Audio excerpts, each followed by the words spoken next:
Coucou les lions et bienvenue sur ma chaîne. On se retrouve aujourd'hui pour le taroscope du mois de septembre 2017 pour les lions, ascendant lion et lune en lion. Si vous ne connaissez pas votre signe lunaire, je place en barre d'informations un petit lien qui va vous permettre de le calculer. Ceci est un tirage général. S'il ne résonne pas avec votre situation, je vous invite à consulter le taroscope de votre signe ascendant et de votre signe lunaire afin d'avoir plus d'informations.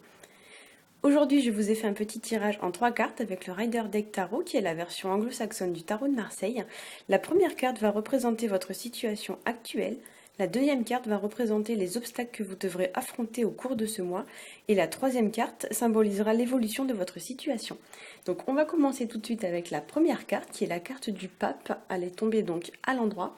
À l'endroit, la carte du pape, ça pourrait être pour certains d'entre vous le fait d'avoir besoin d'éclairage ou de conseils par rapport à une situation et de se tourner vers une personne de confiance pour en obtenir. Donc ça peut être par exemple un homme de votre entourage, donc un peu plus âgé que vous, un peu plus expérimenté que vous. Ça peut être un professionnel, ça peut être également aussi un genre de mentor en quelque sorte, ou du moins une personne qui a une grande connaissance des choses.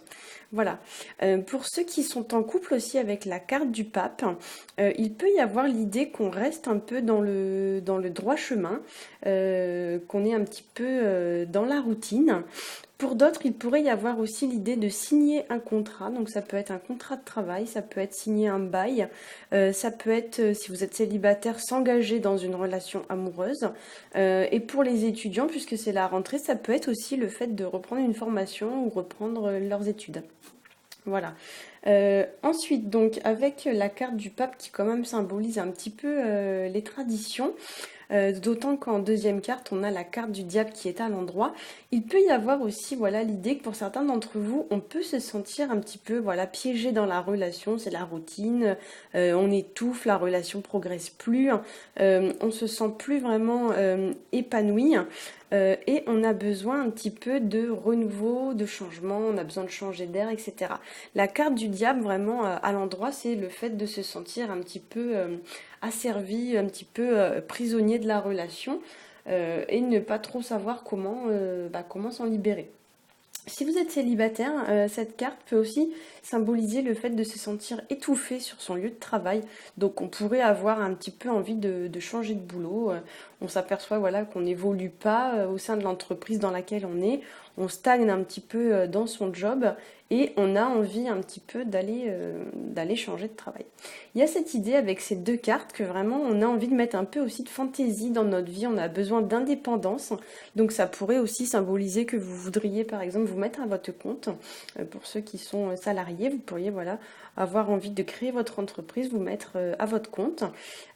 Pour certains aussi, si vous êtes en couple notamment, il pourrait y avoir l'idée de, comment vous dire, d'aller voir si l'herbe elle est plus verte ailleurs, donc c'est-à-dire de tromper son partenaire, parce que dans cette relation actuelle, on a envie un petit peu d'aventure, on a envie de renouveau, voilà, on se sent un petit peu prisonnier. C'est d'ailleurs très bien illustré avec la troisième carte qui est la carte du fou à l'envers. La carte du fou à l'envers, c'est vraiment la carte du renouveau, la carte de l'insouciance, des départs. Donc ici, c'est vrai que pour certains d'entre vous, notamment si vous êtes en couple, vous pourriez avoir envie de rompre une union sentimentale ou alors d'y penser. Si vous n'êtes pas en couple, ça pourrait voilà, représenter le fait de penser ou de vouloir passer à l'action et de rompre son contrat de travail. Pour d'autres, vous pourriez aussi avoir envie de faire des choses un peu sur un coup de tête pour mettre un peu voilà, de piment dans votre vie. Et là, le conseil, ce sera plutôt de prendre un temps de réflexion avant d'agir, de ne pas se lancer comme ça, on va dire bêtement. Pour certains aussi, il y a vraiment cette idée qu'on a envie d'aller expérimenter de nouvelles choses. Voilà, on a besoin de fantaisie, besoin de légèreté, besoin d'insouciance. Donc faire des activités qu'on n'a pas l'habitude de faire, des choses, par exemple des sports extrêmes, d'expérimenter voilà, des nouvelles choses. Pour d'autres aussi, il peut y avoir cette idée que pour un temps, on a besoin de mettre ses obligations et ses responsabilités de côté pour aller s'amuser, pour, on va dire, un petit peu retomber en enfance, hein, faire un peu sa crise d'adolescence. Sur un plan plus spirituel, ces trois cartes ensemble, pour moi, pourraient symboliser qu'on se rend compte que notre système de croyance est complètement dépassé. Il ne nous satisfait plus, on est complètement dans le flou, notre système de pensée est complètement obsolète. Et grâce à l'éclairage d'une personne, d'un mentor, etc., on va revoir un petit peu sa manière de penser, on va revoir un petit peu ses convictions d'un nouvel œil. Il y a vraiment, vous voyez, pour moi, cette idée avec la carte du fou à l'envers, l'idée de sortir un peu des chemins battus. Voilà.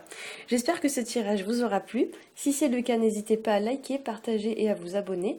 Pour ma part, je vous souhaite un très bon mois de septembre et je vous retrouve en octobre. À bientôt!